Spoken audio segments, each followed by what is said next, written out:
here I am inside my 2016 Fiesta ST. I've owned this car since 2018. I bought it with only 3,000 miles on it from the original owner, and I love this car. I have owned it longer than any car, like at least twice as long as any other car, and I just like how it feels, how it drives.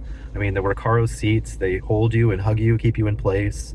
The shifter, I added a short shifter kit, and it's just like smooth, tight. The clutch isn't too much effort. The steering wheel, like it's just like the right shape, the right size, the right distance. You can just get in the perfect driving position. And I absolutely love how this feels. And it's like a go-kart. I mean, you can see, like, you know, the extents of the vehicle so well. It's just really easy to maneuver. You can take, 30-mile-an-hour exit ramps at least 60. And what's wild is how they got the balance so right on the suspension that even though it's front wheel drive, you take the corners hard and somehow still the rear end kind of wants to slide out just a little bit. It's that solid axle beam. I don't know if I'm getting the name right, but it's just wild the way that it works and that it's balanced. Now I do have some slightly larger tires on, and you know what, it's just took the edge off the ride, which is a bit harsh from the factory, especially with the lower profile tires.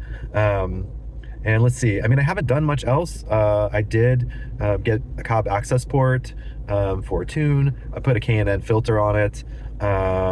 And I did do a catback exhaust, and I have to say, part of the fun of driving is having the right sounds, and this car does make the right sounds, and every now and then you're rewarded with a little pop or bang, and yeah, it's just it does all the things. And what's crazy is just how like low cost it has been, one, to purchase, and two, maintain. It's just like a performance value. I guess I'm looking at the headrest behind me. The one thing I didn't like is the factory headrests that push your head way over, and certainly you can't even get like a helmet comfortably in here if you're going to go autocross. So these are C-Max headrests, which match pretty well, and they're adjustable, so you can tilt them back out of the way. So that's a sweet upgrade that I added.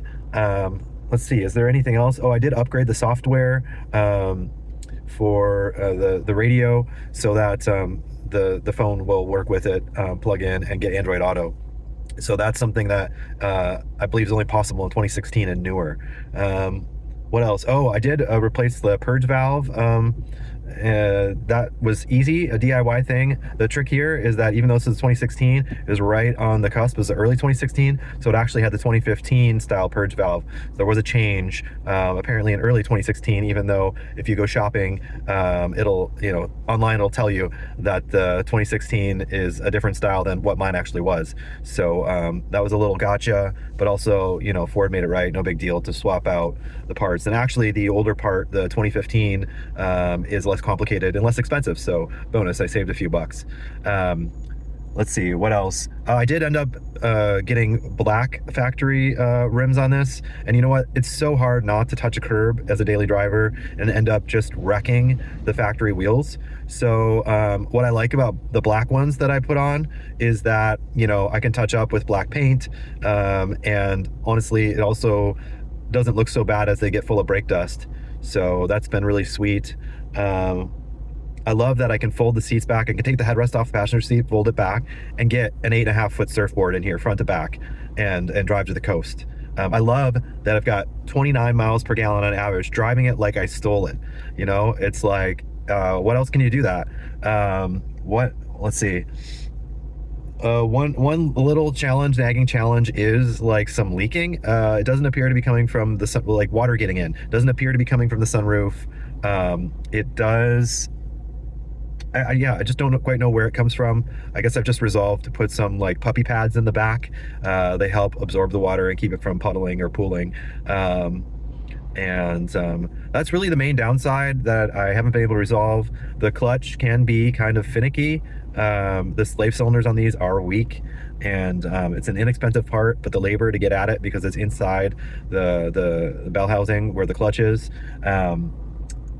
yeah, it's that was a little annoying. I've actually changed how I drive, my style. I don't hold the clutch pedal down for long periods of time. I like make sure I pump it sort of aggressively and keep it down to the floor as short a time as possible. And you know what? That just changing my style has actually improved. I just basically, the problems went away. So it's kind of wild that just driving in a different way, shifting in a different way could make that difference. But it is nice because it allows me, the clutch is still good, so it allowed me to continue to like still be on the factory clutch and continue to drive it the way that it is. When you know, when doing the clutch, I would do the slave cylinder at the same time. So man, is there anything else? Wow, I don't know. I think that's more things than I realized. And yeah, man, it's just been a great car. I look forward to trying out some other cars before buying another fun car. I have been enjoying my Nissan Leaf, my first electric vehicle. It's just so easy to drive. It's been a great commuter. This was getting tiresome. Sometimes I'm commuting a couple hours in traffic and just all the clutch work, even though this is a light clutch, an easy, you know, shifter, not too notchy, not too vague. It just gets tiring. And the Leaf is just easy, it's torquey, and heck, with gas prices now, I'm like saving so much money, you know, and it still has that same kind of hatchback efficiency, and it's, you know, easy to park, fits in small spots. I mean, I just love those bits about the Fiesta as well. Let's see. I think that's probably about it. Some cars I look forward to driving, to checking out. I've always kind of been interested in, you know, the Porsche Boxsters and Caymans. I'd love to get a little more time and seat on one of those. I'm not sure I want one of those from a maintenance standpoint. I think what I'm most interested in, but it's like harder to find an opportunity to drive, is Lotus Elise from the 2000s. They're just like the epitome of small and light, and I love that they've got so much go with such, you know, low power but also high revving. It's just, I think, probably got all the things that I like and would not be ideal daily, but if I'm just looking for a fun car that I can, you know, enjoy driving when I have time to just drive, and also something that I could, you know, just enjoy looking at and also, you know, grow in value in my garage, I think that could check all the boxes. But I really do want to get in and drive at least one.